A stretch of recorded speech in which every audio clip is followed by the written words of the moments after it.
Es domāju, par ko? Par ko? Mēs jau nekā neesam izdarījuši nekādu ļaunumu, par ko mūs ved. Es domāju, nu, kādu dienu mūs paturēs, tur izskaidros, kas tur par lietām ir, un atlaidīs mūs atpakaļ mājās. Un tā, tas brauciens jau ilgst 49, 59 gadus.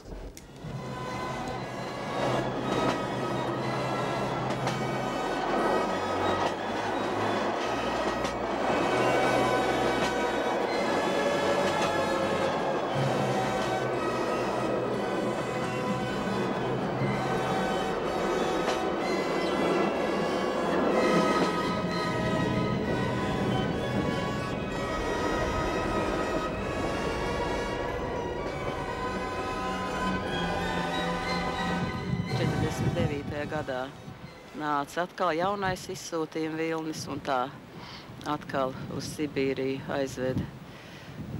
Kopsumā es esmu pavadījis Krievijā 13 gadus. Otro reizi es ļoti traģiski izjūtu jau to izsūtīšanu. Man jau tas bija arī tādēļ varbūt, kad es biju ļoti slims un es pilnīgi tas man tādā transā pagāja viss kaut kur pilnīgā tādā drausmīgā vienaldzībā pret visu. Sētā iebrauc atkal zaļās formas, un visus mūs sadzina mašīnās.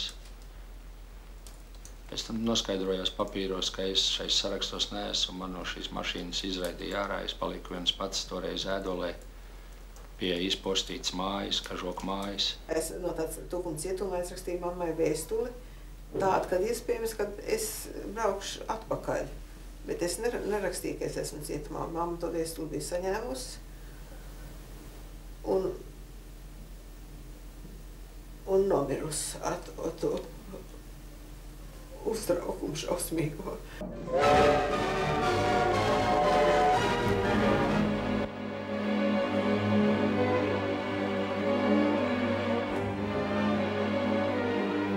Maskavā mums izlika ārā stacijā, tur bija pieāķēts pasažieru vagoniem, tur viss apkārt ar suņiem apsargā un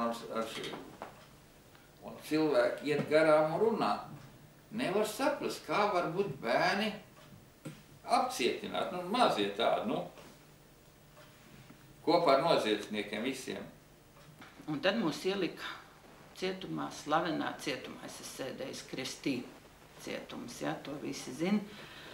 Un tur bija mātes un bērnu cietums, kur visas Padomju Savienības dzemdējošās sievietes, kas bija apcietināts, tur bija dzemdību nams un tur bija mātes ar bērniem. Man uzrakstīja, ka man ir 11 mēneši, 11 gadu vietā un 2 pudelītēs putras ēst.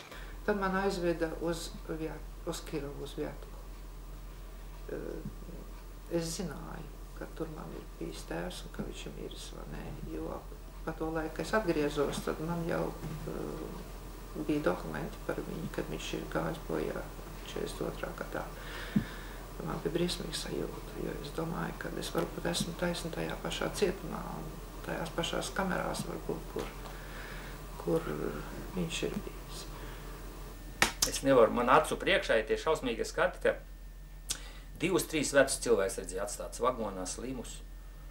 Un tad, kad šie tur komandēja ātrāk, vai tas vagoni kājas, un ko tu jūs tie vagoni jums tagad ies? Nu, tur cementu mēs vērsim iekšā un labību, un ko tur. Nu, es tā sapratu, ka tie cilvēki tu pat arī paliks, nevienam viņi nav vajadzīgi. Tās latviešu tanses, laikam, visu mūžu tāpat bija strādājuši, un sastrādātām rokām, un slimas, un nevarīgs, tiks apbēdzi droši vien. Nu, un tad tādā pat veidā mūs aizveda cauri 8 cietumiem. Tā kā es 11 gados, 3 mēnešos izsēdējos 8 cietumos.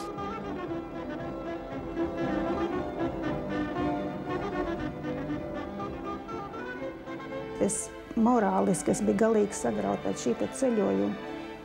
Es apmēram gadu nevarēju pasmaidīt, jo es tad sapratu, kad viss, ka tas, kas man ir bijis dots Latviju, dzimteni, ka tas man ir viss atņemts.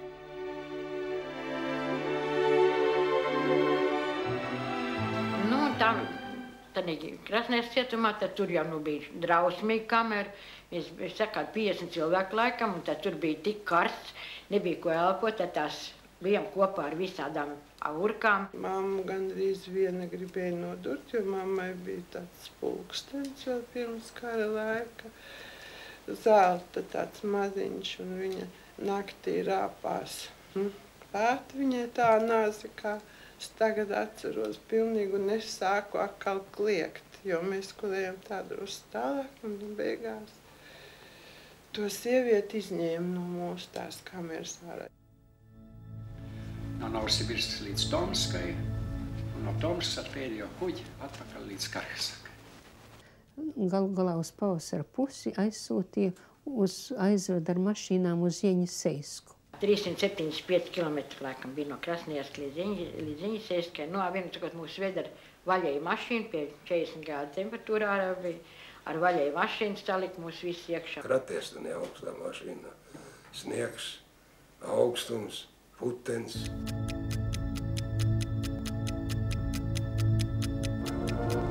1949. gada martā 45 000, to skaitā 11 000 bērniem, atkal bija jādodas uz Sibiriju. Šoreiz ģimenes palika kopā, ja tēvs vēl bija dzīvs. Tur bija filmā, tālais ceļš kāpās, tur ir ļoti moments pareizi parādīts, kad tie zirgi ved izsūtītos. Tas tieši atbilst patiesībai. Mums tāpat ieveda fermā. Un mēs jau bijām par nosaukti jau ne fašisti, bet asinssūcēji. Tā bija nosaukti. Un tad, kad mūs atveda tur, uzreiz saspēja vietējie, kas bija, un viens stāv un saka, nu viņi tādi paši, kā mēs esam. Viņi domāja, ka, nu, kāda liekam pēc cita izskata mēs būsim, ka asinssūcēji atbraukuši. Un pirmo nakti es atceros, mēs paps un mamma gulēja gultā, kāda nu tā gulta, un es gulēju uz grīdas. Un pēkšņi es nakti pamostos un skatos, mans sivēns blakus guļ. Es uzlecu uz galda un kliedzu palīgā, man cūka guļ blakus. Jo viņiem jau visi kustonīši, kā teliņi un aiti un cūciņas, dzīvoja pa ziemu istabā, jo kūts bija ļoti augstas. Tā vienu rīti es pamožos, un vecs vīrs guļ man blakus, un jau beigts sastindzis jau. Un tā nu pateica, ka nu ir beigts, tad jau tos vāca laukā. Sākās epidēmijas, no rīta daudz lādēja cilvēks miruši prom, veidā atkal katru rītu gan smagā mašīna brauc klāt. Un tā apglabāšana bija tāda, ka ziemas laiks zemi nevar izrakt. Nu tad pavēla tos akmeņus, cik varēja, ja, un tur gan man līdz neņēma, tad tikai es dzirdēju, ka sarunājās, nu kaut kā atskaldīs tos akmeņus un ieliks tai zemē, un tad, kad zeme mazliet atklusīs, tad varēs parakt tālāk, vai ne? Bet pēc tam jau bija jau vilki izvazājuši.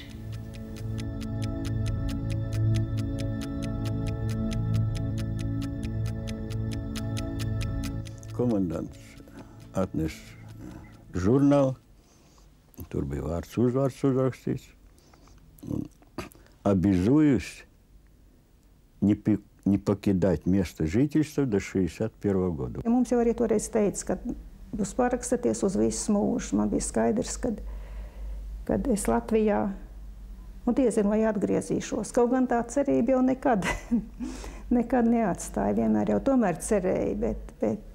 Saprotiet, neviens jau man tādā laikā nepateica, ka Staļins nomirs, Berija nošaus, un tu pēc 5 gadiem tiks atpakaļ. Es jau vienreiz Sibīrijai biju cauri izgājis, zināju, kas tas ir, ko tas nozīmē. Un tagad, ja man jāparakstās, kad izsūtīšanu uz mūžu, saprotiet, nu man nevajadzēja tādu mūžu izsūtīšanu, vēl sevis to mūžu izsūtīšanu. Vispār, es negribēju dzīvi turpināt.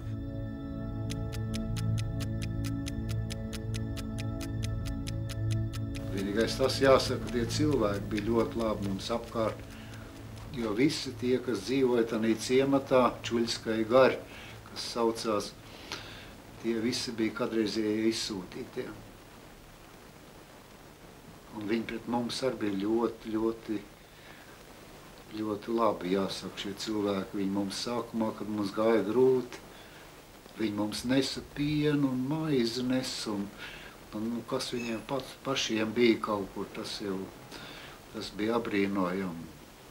Tur bija ļoti daudz izsūtītās inteliģences, viņi jau zināja, kādi ir latvieši, kādi ir citautieši, un nebija toreiz vairs tādi naidīgi. Ne jau ar katru varēja izrunāties, ir sevišķi, kad es biju bērns, ja, pieauguši cilvēki. Varbūt viņi tādi paši bija, varbūt tie bija 30. gados, ja, un tā tālāk. Tāpēc es jau nezinu, kas bija agrāk ar viņiem, ja.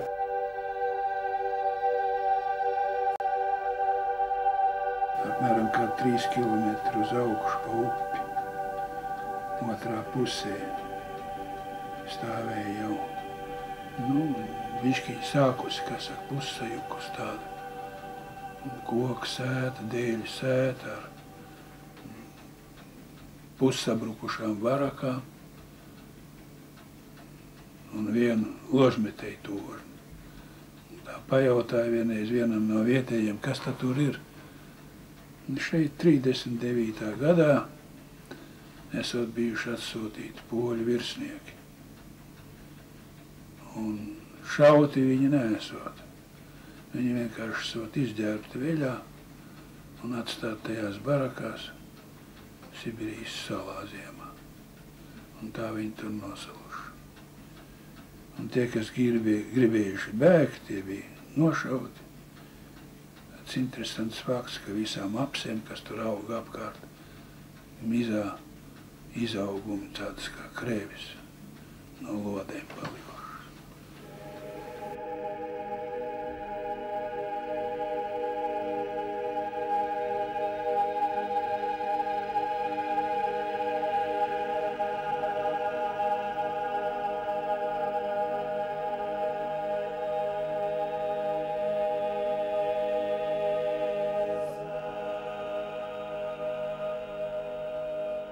Atsūtīja mums tādu uzraugu, kurš šausmīgi nežēlīgs bija. Lāpstas iedot šitās te tādas šaupeles, ar kurām nevar parakt. Grāvi jārok dziļi, šausmīgi. Tādi māli stingri, nevar ar to lāpstu neko paņemt. Bet viņam katīgi spīdzināt cilvēkus.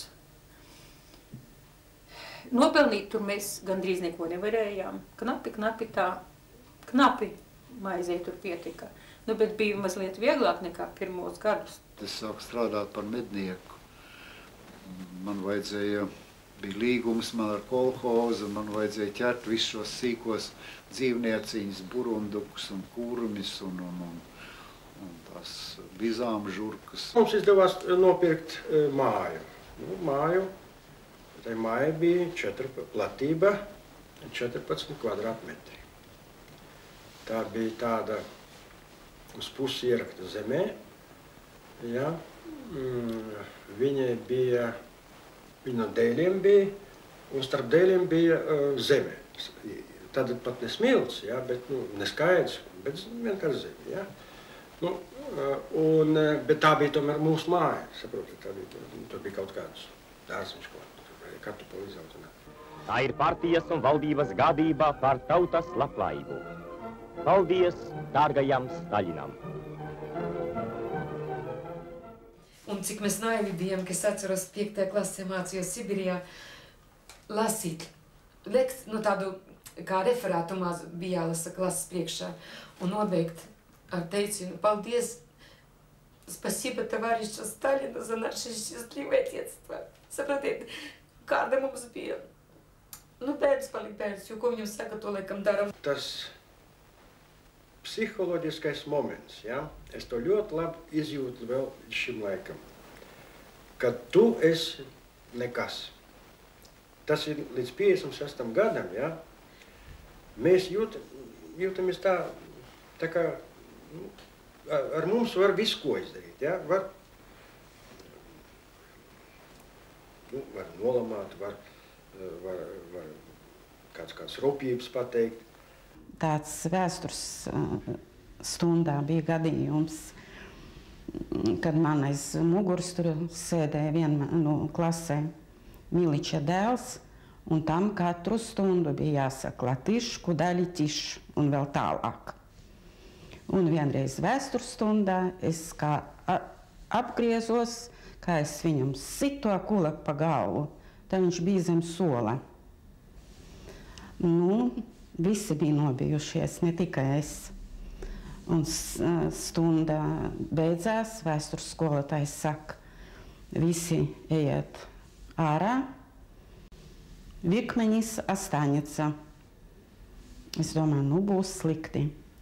Viņš piegāja klāt, apkampa mani un teica, молодец.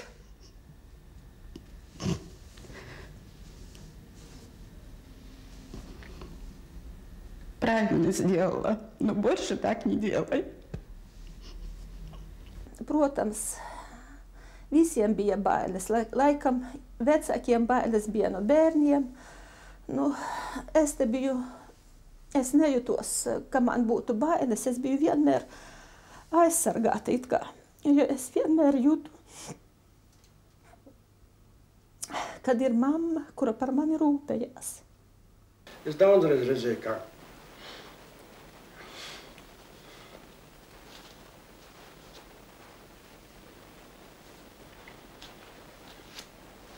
māte raud. Tā viņa neko mums nestāstīja, ja? Bet, vienkārši viņam. Mēs tiem pārdzīvojam. Es saprotu, ka es no mammas ļoti daudz ko esmu iegūst, bet tādā pašā laikā es atceros, kā bija tā jaunība, ka no mamma vairs nebija priekš manas autoritāte, jo kino saka vienu, kino vienīgais pirmoreiz 47. gadā, 48. tikai ieraudzīja kino. Visur radio, skolā vienu saka, un tikai viena mamma saka otrā, ka mēs neesam tādi, ka mēs neesam tādi. Un kā, es domāju, tas, vismaz man bija tādas aizdomas, ka mamma kaut ko nepareizi saka, ka vienkārši grib kaut ko idealizēt, ka mēs esam labāk nekā esam.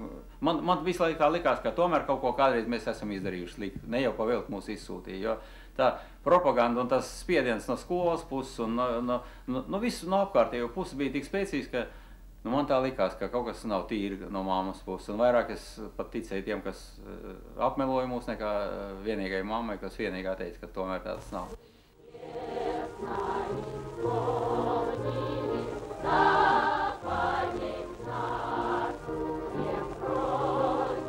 Pēc tam mums bija jānu pie pašiem arī tā dzīvošana, un tur bija daudz arī vīrieši, kas izcieta lēģerus, un viņus jau mājās nelēda, viņi bija atkal uz nometināšanu atsūtīti te. Un viņi, kā vīrieši, viņi būvēja mājas. Un vieni paši, un tad mums teica, meklējiet vīrieti, kas būvēja māju, viņš viens pats, viņam vienalga vajadzēs palīdzēt un tā. Nu, un viens tāds bija no Ukrainas arī vīrietis. Izcietas lēģerus, un viņš mūs paņēma, kā saka, dzīvošana. Nu, mammai tur es biju 42 gadi, bet cik laikam bija, vai ne vairāk. Māsa mani glāba no sievietēm. Jā, zināt, pilnīgi ir saprotams, jo bija taču arī ļoti daudz jaunu sieviešu. Laikam katram ģimene ir ģimene, un daudzi puiši paņēma divreiz vecākas sievas, ja pareizāk sakot, otrādi sagājās. Bet man bija paniskas bailes, un ja mēs kaut kur būrā dzīvojam, tad vienmēr man bija viens kakts, tad gulēja mana māsa, jo visu uz lāvas, uz vienas lāvas gulēja. Un tādā veidā. Tad es iepazinos ar savu vīru. Mans vīrs bija atbrauca, ka viņam mamma bija atsūtīta uz to, tur mēs dzīvojam uz slimnīcu, kad viņai bija kāja lausta. Un viņš bija dabūjis atļauju atnākt to mammu apciemot. Un vīrieši jau bija vajadzīgi, un viņš pie komendanta bija aizgājis, un tas komendants teica, ka viņš nekādas āžu atpakaļ neiet, kad viņš paliks te. Un tad mēs pēc gada apmēram apprecējamies.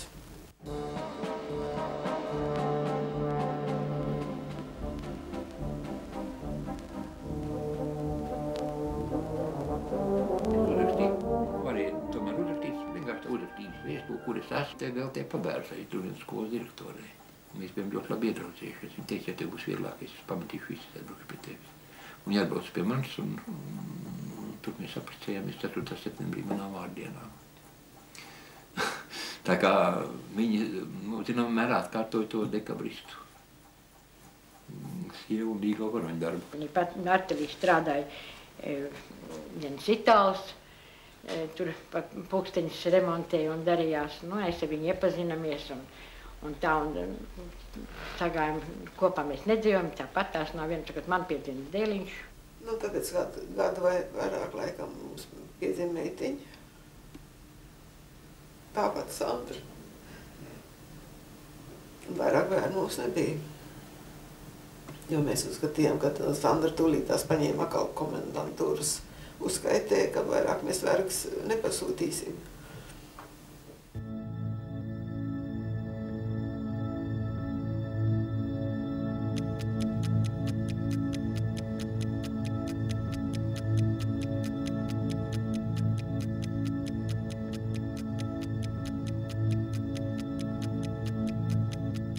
Vakaros, kamēr mamma vēl bija spējīga kaut ko pastāstīt, jo viņa bija nogurusi līdz nāvei, tad viņa man stāstīja pasaciņu par Latviju. Un to es atceros, ka es katru vakaru prasīju, lai man pastāst pasaciņu par Latviju. Un es zināju visu, kur es zināju par savām dzimtajām mājām, katru lietiņu, kur katra stāv, jo tas man 6 gadus tika gandrīz katru vakaru stāstīts. Stāstīja gan, oi. Pa Latviju stāstīja un stāstīja āboli. Mēs taču nezinām, kas tie ir āboli Sibirijā. Stāsta pa āboliem. Un vienreiz mums atsūtīja ābolus no Latvijas. Un viņa galvenais atnāca. Es nezinu, kā tas bija. Bet tie āboli atnāca no un bija tāda istaba pilna ar smaržu, ābolu smaržu. Un mums bija tāds prieks, un kad mamma stāsta, ka Latvijā ābolu uz zemi krīt un neviens viņus nelasa, pat, jo viņu tik daudz ir, un ka tos ābolus lopiem dot. Es domāju, nu kā tā var būt? Tas nevar būt vienkārši, kā tādu var dot lopiem, lai apēst, un viņi mētātos pa zemi, un neviens viņus neēstu. Vai cik varbūt tas neticam, bet man vārds dzimten kā bērnam, tas toreiz likās kaut kas īpašs un svēts. Galvenais, kas cerējām, vairāk teikšu, ticējām, un tas laikam palīdzēja mums tomēr izdzīvot un pārvarēt visas tās grūtības, kas bija mums, ar kurām bija mums jāsastopas, kad tomēr mēs noteikti gribējām un ticējām, kad atgriezīsimies Latvijā. Izdzīvot laikam palīdzēja tikai briesmīgā griba atgriezties. Briesmīgā griba atgriezties, redzēt Latviju. Un bija vienalga tev sapņos un domas, kā tikt atpakaļ. Kā tikt atpakaļ. Stipra bija tā ticība. Tā ticība tiešām dod kaut ko, dart ko zina. Es nezinu, tas ir neizskaidrojams. Vairāk par 150 000 Rīgas darba ļaužu pulcējās mītiņā, lai izteiktu savu prieku un pateicību latviešu tautas labākajam draugam, mīļotajam Staļinam. Es katru reizi rakstīju Staļinam, tas, pa ko es esmu izsūtīts, lai man pasaku, uz cik gadiem, ko, kas es nožēlīju. Un tad atbildes atnāk, protams, no paša Staļina uz komendantūru, un tad tev tāda rītīgs, kā saka, par augstu un nokārto, zina, fiziski, gan ne, bet no tāda jau morāliski iedzēma. Vai tev tā šitā dēvēt, kas neesmu izsūtīt ārā, vai tā vai tāds. Partijas pirmā organizācijas sekretāre vienreiz viņa saka tā, Инара, ты вступай в партию, ты сможешь продолжать учиться и сможешь жить нормально. Es teicu, Ольга Ивановна, благодарю вас за это, но я это не могу, моя совесть не позволяет. Es saku, Мои предки в могилах перевернутся. Es domāju, ka mēs jau tajā laikā, kad mēs bijām tādi mazi, mēs jau zinājām, ka pret mums ir milzīga netaisnība, pārnodarījums pret mums ir vērsts, izveidots, izdarīts. Un mēs arī zinājām, kas to ir izdarījis. To mēs visi zinājām, tie mazi bērni.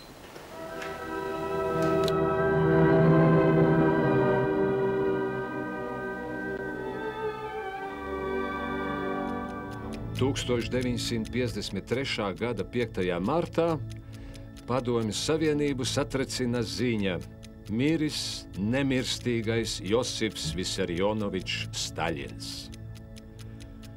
Raudi tauta, jo nu tu esi bārene.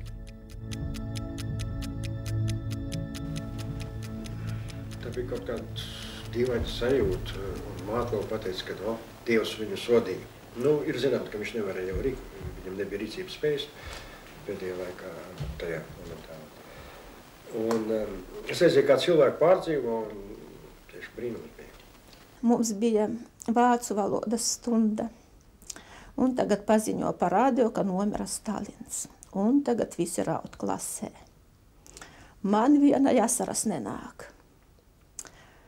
Es paņemu tā ar siekalam un sev paziežu apacim, un skolotāja to ieraudzīja. Un sāka mani lamāt, ka man nenāk asaras pa Staļina nāvi. Atved mums no sāģis tur tos paziņojumus, ka no šausmīgas bēdas, ka miris Staļins ir. Bet tur bija tāds, kas tur bija, tad krievu puikas, tur bija tāds, viens tāds klips puika bija, viens grieķis tur vēl bija.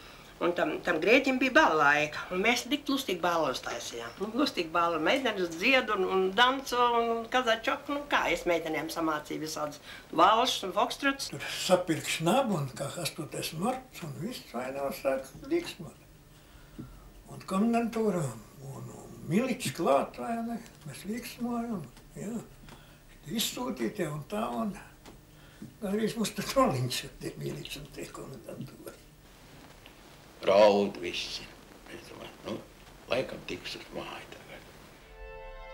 No 1945. līdz 1953. gadam represēto latviešu skaitu lēš ap 119 000, tajā skaitā aizvestie, cietumos ieslodzītie un nošautie.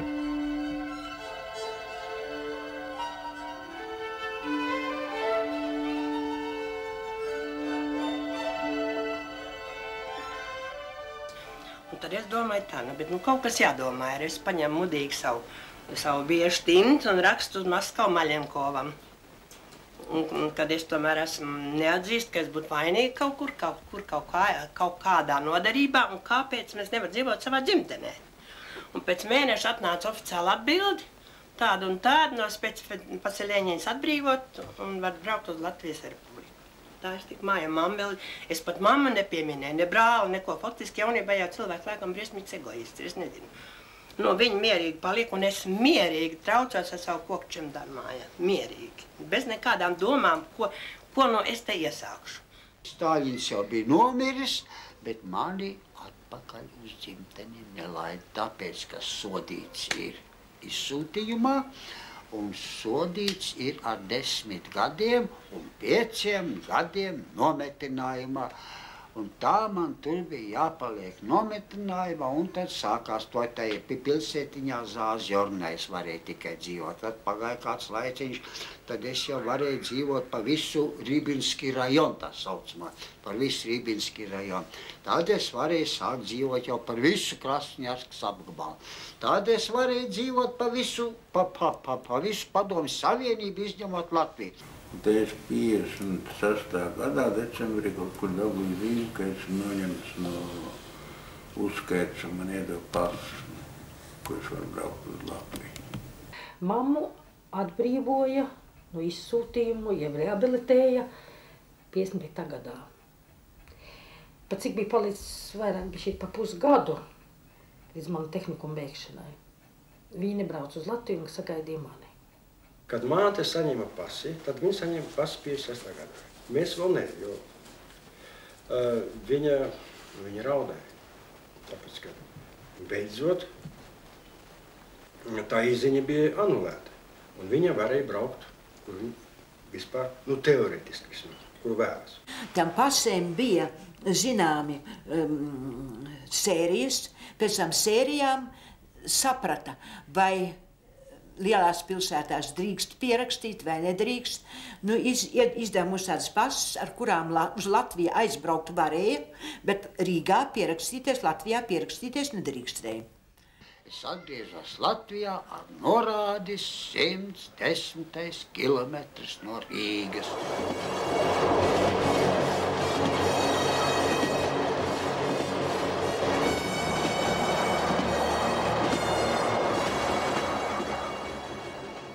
Brālis pārbrauc mājās, bet es 56. gadā liktenis bija tāds, ka man bija, ka es apprecējos ar krievu tautības cilvēku. Tad es sāku tur dzīvot. Varbūt, kad es apprecējos tāpēc, ka teicu, ka tie dabūs pasis, kas precējās ar tiem, tad es apprecējos. Man pirmā sieva bija krieviete, bērni krievi uz Latviju. Uz Latviju 58. gadā, kad dabūja papīru, ka noņems no administrācijas izsūtīšanas, un tur stāvēja pierakstīts. Bez prava žīt na место жительства, kā Rīgā. Uz laukiem varēja braukt. Sieva bija pretī. Mans vīrs bija atraitnis, viņam tur bija nomirusi sieva. Un, kad mēs bijām apprecējušies, viņš nodomāja, tu domā, ka mūs Latvijā kāds gaidīs? Bija man arī tur kavalieris bija, vai ne? Tad, kad man atbrīvoja, vai ne, viņš teica, es tevi šeit paturēt nedrīkstu, jo ko es šeit tev varu solīt un ko es tev varu dot, tas tev ir vairāk kā skaidrs. Man nav neko tev ko teikt, kā tu pati rēķinās, tā arī būs, vai ne? Es nezinu, man tomēr laikam tā dzimtenes mīlestība laikam bija lielāka un tā dzimtenes mīlestība bija spēcīgāka, jo tas bija visus tos 14 gadus. Tas bija izsāpēts iekšēji līdz pēdējai niansei.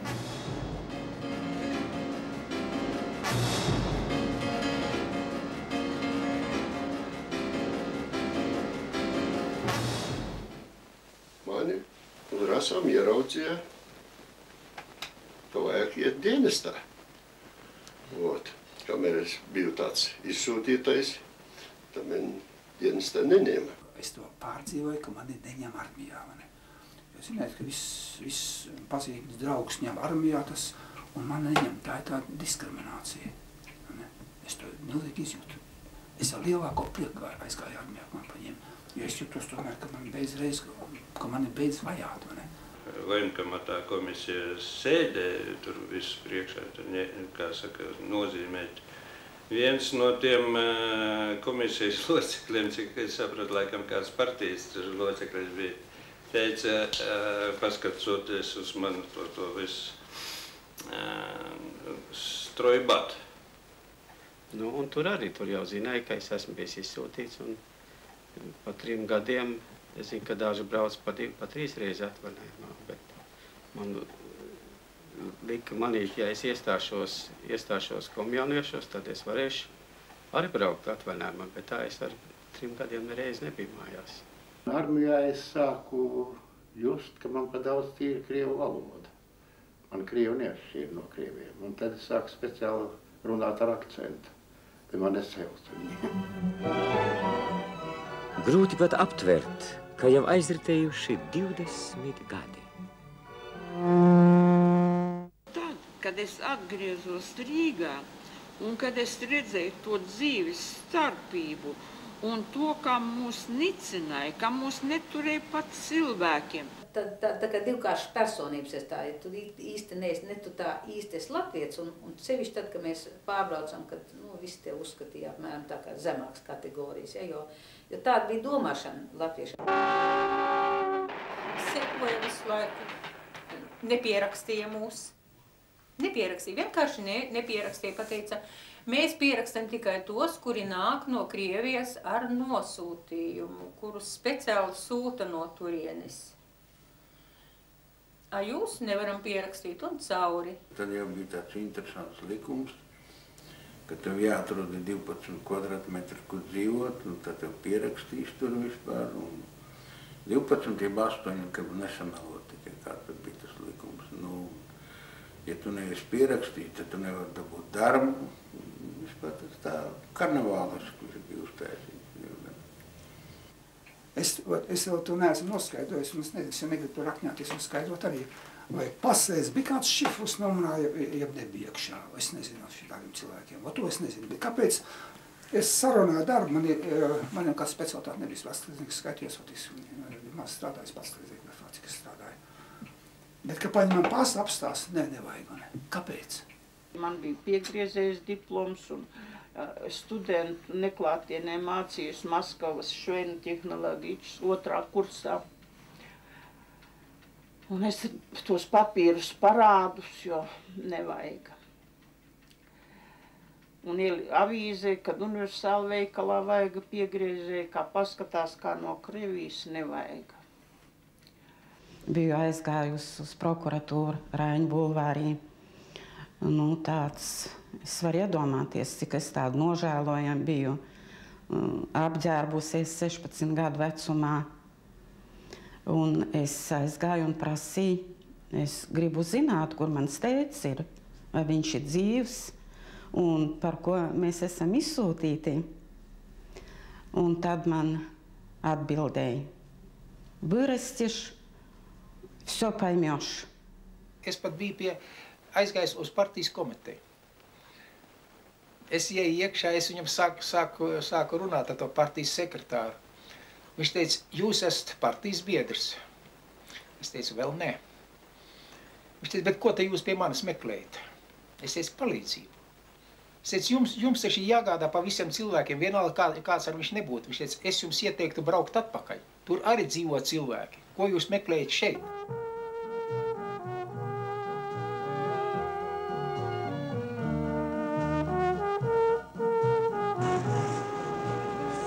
Man sapnis vienmēr ir bijis medicīnu studēt, bet tad man bija skaidrs, ka Dievs zina, vai es tikšu tur iekšā, jo man biogrāfija varēja izšķirt, teiksim, to, kad man neuzņem vienkārši. Atestātos mums netaisīja tādas, lai būtu medālis, tad bez eksāmeniem jāņem augstskolā. Mums bija visiem tādi atestāti, lai nebūtu medālis. Iesniedzam dokumentus. Atnāk atpakaļ, kad jau viss sākušies. Vai jūs nokavējiet iesniegšanu? Nekādā tālāk mācīšanās neļauj vispār. Oficiāli nepateica, ka tev nav brīvu, bet tikai nobremzē, lai tu netiktu iekšā nekādā augstākā mācības iestādē. Pie rektora es aizēju. Viņš neskatās pat uz mani, kas nagas tīra, nagas tā, un kaut ko jautā, starp citu. Es saku, biedra rektori, kur tad es varētu stāties? Tā nav mana darīšana. Es saku, bet padomu konstitūcija saka, ka visiem ir tiesības uz izglītību un kaut kur jāmācās.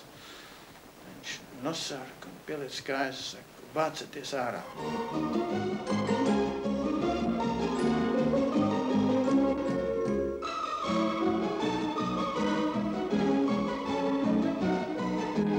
Tā izsūtīšana, tā Sibīrija jau vilkusies visu laiku līdz patiesībā līdz šai dienai, tā, ka tas ir atstājis iespaidu. Bet ko es tā cenšos uzsvērt, vai ne? Ka to vecāku mīlestību, ko mēs nebijām saņēmuši, jo tēvs jau man 10-gadīgam vairāk nebija, māte 13-gadīgam, vai ne? To, ko mēs nebijām vecāku mīlestību saņēmuši, vai ne? Nu, kaut arī mums bija auguši vecāki, tie nebija vecāki. Ka mēs to arī nepratām atdot saviem bērniem, diemžēl. Es domāju, ka es arī nemācēju saviem bērniem tādu tādu mīlestību dot, kāda viņiem bija vajadzīga. Jo es vienkārši to nezināju, es nemācēju, es nebiju pat tā, cik redzot to saņēmusi.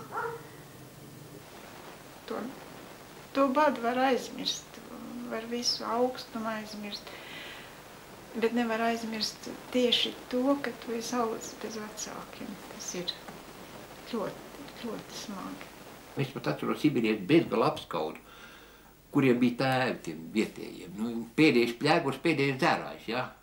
Guļ piečurātām biksēm, vai ne, un sieva viņai aiz apkakas laku mājā iekšā, bet tomēr viņam bija, tomēr tēvs, vai ne. Es domāju, ka mans dēls ar ģimenes siltumu nav dabūjis tādu, kā viņam pienāktos, un tas arī faktiski tās pašas sekas ir. Un es ceru, ka manai mazmeitai veiksies, kad viņai varbūt jau būs labāk. Vai jums ir bērni? Nav bērni. Bērni, diemžēl, man nav un arī nevarēja būt, jo tas viss, es jau biju pie ļoti gudriem doktoriem.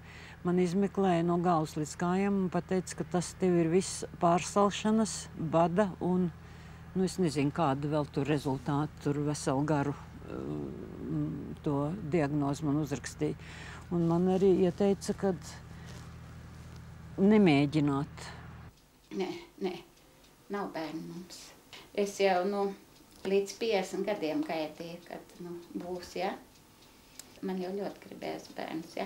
Un es to savu mīlestību neesmu, izdalījis, ja? Man viņas tik daudz iekšā, tās mīlestības, ja? Kad es, pilnīgi izkūst ārā, es pret bērniem, pret cilvēkiem, it sevišķi pret dzīvniekiem. Visi putniņi, visus sapmīļoja, visus samīļoja, ja? Jo tas jau ir galvenais, tā mīlestība cilvēkam, ja? Ja nav mīlestība, tad cilvēks ir miris.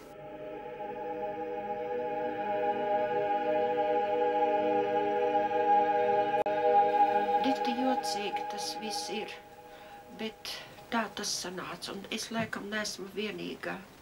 Man kaimiņos te ar dzīvo tāda Mairīta, viņa arī bija izvesta, kamēr tētis bija komandējumā, māte ar 2 meitnēm bija aizvest uz Sibīriju.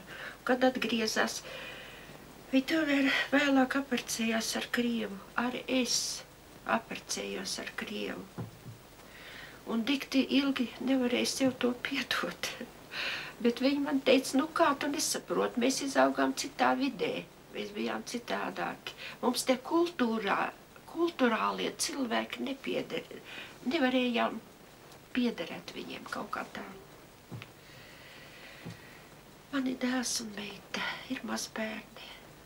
Apprecējos nelaimīgi, ar Krievu apprecējos. Man bija meitai 3 mēneši, sarāva rokas un kājas, reumatisms, kamolītis sarāva vienā naktī. Jo es nebiju pāēdusi, es baroju bērnu, bet nebija ko ēst. Vīrs strādāja milicijā. Viņš dienēja Liepājā. Un kā saku, un es no viņa saņēmu 1 konfekšu tūtu, un man likās, tur ir visa mīlestība iekšā. Laulības dzīve mums nebija izdevusies. Tāpēc, ka mēs bijām ļoti dažādi raksturi, un viņš diezgan stipri dzēra. Es neapprecējos, jo negribēju ģimeni dibināt, tāpēc, ka domāju, ja gadienā man izsūtīs, lai maniem bērniem nebūtu. Viss tas jāpiedzīvo.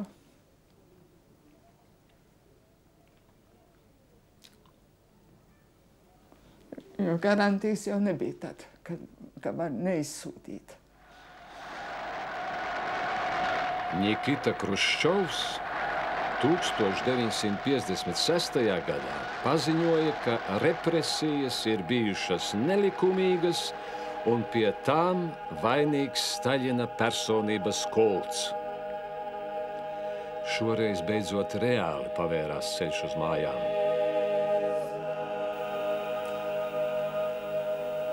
Es negribu teikt, ka man Sibirija būtu morāli sagrāvusi. Nē, tas tā nav. Bet viņa man ir devusi, kā saka, ļoti lielu tādu varbūt dzīves rūdījumu, varbūt tādu skatienu uz lietām, nevis, kā saka, no tādiem ikdienas sīkumiem. Es arī sevi jūtu. Gan arī tā, kad es esmu tā, gan latviets, gan krievs, tā apmēram es jūtu. Ja? Es ļoti daudz lasu krievu literatūru, ja? Man patīk. Es skatos krievu filmus, arī izdzīvus vairāk, ja? Tāds, es vairāk varbūt saistībā ar literatūru. Un tā, es nevaru tā akli, teiksim, teikt, jūs man tur tāda, ne, man nav tanī, tas man nav iekšā, ka man būtu kaut kāds tāds fanātisks naids vai tāds. Man tas nav saglabājis, man ir tas drīzāk, es to visu kā tāda attieksme pret sievu, kā pret Sibīrijas bērnu, es viņu uzņemu kā bija tāda pazemojoša. Vienīgais, ar ko nebija rēķinājušies aizvestie, ka pašu Latvijā palikušo tautas brāļu izkalpošanās staļiniešiem būs daudz lielāka nekā to prasīja režīms. Nu, ko tad? Nu, kam tad attiepties, kam netiepties? Nu, ko tad? Nu, ko? Uz ko man tu naidu turēt? Nu? Tāda, laikam, tāda iekārta bija, un ko tad tu? Nekāda naida man nav. Varbūt tad es neaptvēru, kad es biju maza, un es pieņēmu to kā neizbēgamu, ka tādam ir jābūt. Principā es nevarēju analizēt, vai tas ir labi vai slikti. Slikti, dabīgi slikti. Par kaut ko labāku es vienkārši neatcerējos kaut ko labāku. Pret krievu tautu tādu. Ne, kā tur Krievijā, Sibīrijā arī bija. Nē, man nav pret viņiem rūpnūts, viņam pret man slikti neizturējās. Pret visu to iekārtumu, kad es visu zaudējusi, ka man nav bijis ģimene, man nav bijis tēva, nav bijis mātes. To es nekad es nevaru to piedot. Krievu draugs es nemūžam nebūšu. Es nevaru būt. Jo es uzskatu, ka krievu tauta ir viena ļoti zemiska tauta, un to es varu šodien teikt, es varu kur katram krievam to teikt. Viņi ir šausmīgi nekauņi un nežēlīgi bijuši pret mums un ir pret mums. Viņiem nav nec goda vārda, nec sirdsapziņas, nekas. Un viņi visi, ja ar viņi jums runā un laipni smaida, es neticu ne viņu smaidam, ne laipni runāšanai. Es neticu, nevienam krievam. Nu, grūti pateikt tas tauta, cik tauta vainīga. Nu, bet tomēr paskatieties, kā tas, ja tagad vecās filmās skatās, kas tad lauza tos krustus no baznīcām, teiksim, un no silēm, siles cūkām taisīja, no tām svētbildēm, ko. Nu, tauta tā raitu. Tauta lauza visu to, un tādu briesmīgu sajūsmu, tauta. Staļinists, bolševiks, ja viņš bija, saprotiet, visa tā režīma veidotājs, aktīvs veidotājs ar savu pārliecību. Jā, pret to man zvērīgs naids. Kaut gan arī manā naidā, kas es ietieku dodi pierēt Staļinam un Berijam. Bet viņi miruši. Un pret tiem cilvēkiem, kas dzīvo aiz zilops, man nav naida pret viņiem. Tikai, protams, es darīšu visu iespējamo, lai neatgrieztos tāds staļinismu pieeja. Bet man, piemēram, daudz vairāk uztraucot šitādi lojāni, kādi mums te ir. Rubikieši un tā tālāk, tie man uztrauc daudz vairāk. Lai dzīvo tautu draudzība! Urā!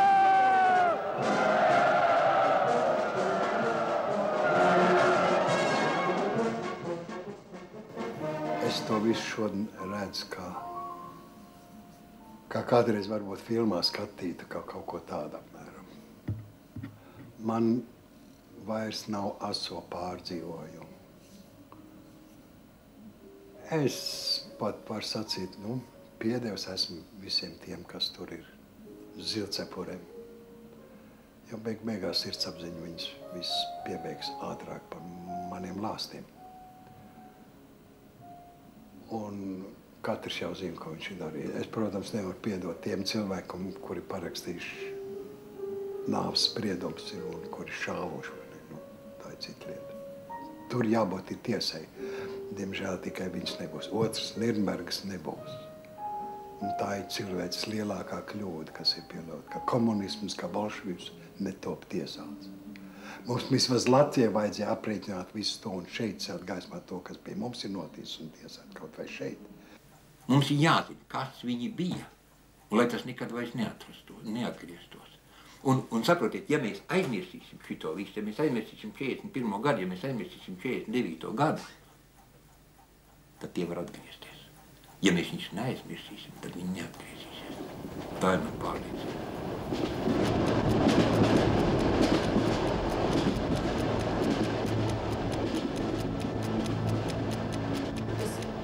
Tas ir cits fiziski un morāli, tas vispār nav. Tas nav izsakāms un iziet cietumus, 12 gados iziet cietumus, tas taču arī kaut kas paliek šausmīgs. Es vēl tagad sapņos redzu Sibīriju bieži. Vispār neviena diena nav, kad es neredzētu acis priekšā to Sibīriju un visas tās šausmas, kas tur bija. Un tad man tagad vairākas gadus nav rādījies sapņos, bet man bieži rādījās Sibīrija sapņos un bieži tas saņemšanas moments, ka mūs ņem ciet un sūtīs.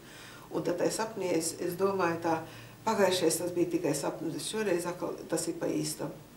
Un tā pamožos un nosvīdos un paldies Dievam, tas atkal bija tikai sapnis. Bet tagad man ilgi nav rādījies tas. Es kādreiz pat sapnī redzu visu to, un pēc tam atmostos un domāju, vai cik labi, ka es esmu Latvijā. Redzu daudzreiz pat sapnī. Tas paliek visam mūžam. Atmiņā to izdēs nekad. Dažreiz man liekas, ka man ir 62 gadi, 150 gadi. Pēc tā visa perioda, kas ir izdzīvos, tas tavs.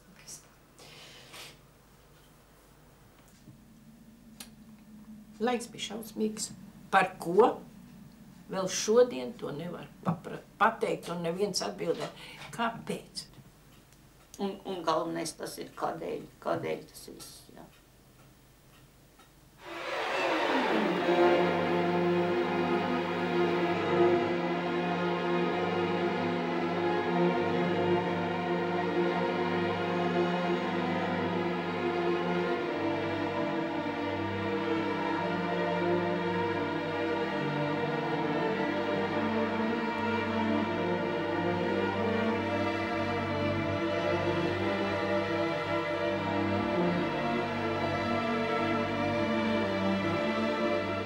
Mēs esam īsti, mēs esam pelti, ļoti daudzi.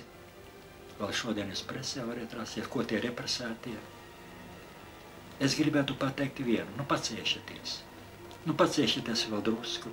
Mēs esam aizējošie, mēs jau esam veci. 14. jūnija bērni, mēs esam veci cilvēki jau. Mēs aiziesim nebūtībā, nebūs jums vairāk problēma ar mums. To es gribēju pateikt. Nevajag spļaut uz mums. Visa dzīve mēs esam bijuši tautas ienaidnieki, fašisti. Samierināsimies ar to, kas ir.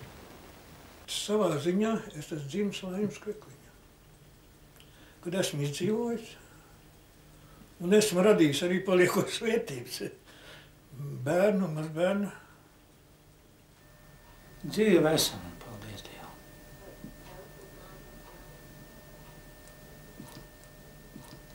Es bijis izturēts, pārdzīvots.